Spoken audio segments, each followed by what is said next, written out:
aprender já não é fácil, né? A pessoa aprender, seja a área que for, enfim, que você tem que estudar muito, se dedicar. E aí, se aprender a ensinar, é mais difícil ainda, né? Mas é uma paixão. Quando você está em sala de aula, é uma coisa. O aluno, ele olha para você, no começo ele até desconfia de você um pouco.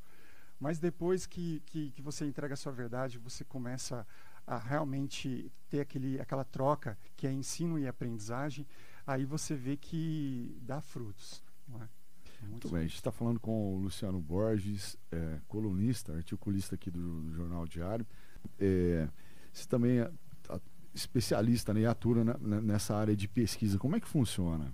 Então, a minha pesquisa, quando eu fui para São Paulo, aí eu fiz o mestrado e o doutorado lá em estudos discursivos e textuais. Então, eu trabalho com literatura, arte e mídias digitais.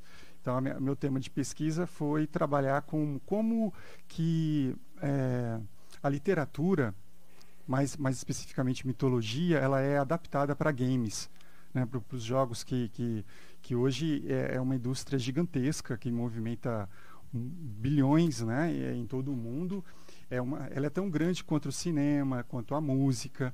Então eu queria entender isso, como que a mitologia, os desenvolvedores de games, né, se apropriam dessa literatura. No caso, eu estudei o game God of War, que é um game que começou na mitologia grega e agora ele está na mitologia nórdica.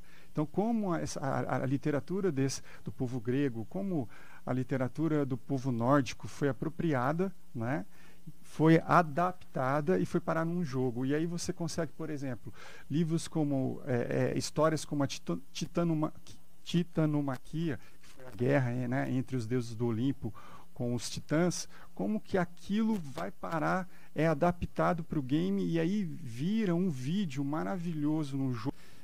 Com todas as mudanças, desde a mitologia grega e depois as transformações, então quer dizer que eles conseguem manter uma linha que não se distancia muito daquilo, mas com uma outra forma de expressar, enfim, de uma forma atual, né?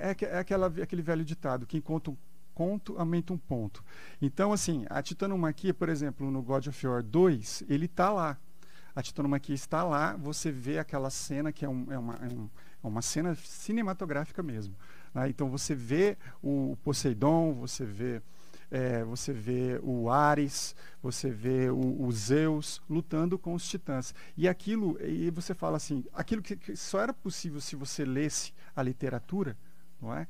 Aí de repente está lá em imagens, não é? Então histórias milenares, né, que estão aí mundialmente, são conhecidas mundialmente, mas que hoje, por exemplo, nossas crianças, e hoje não é só o game, ele não é só algo de que só a criança que tem acesso, né? Hoje adultos, né, jogam games, né? Então é uma maneira de você também ter um contato com histórias que são milenares.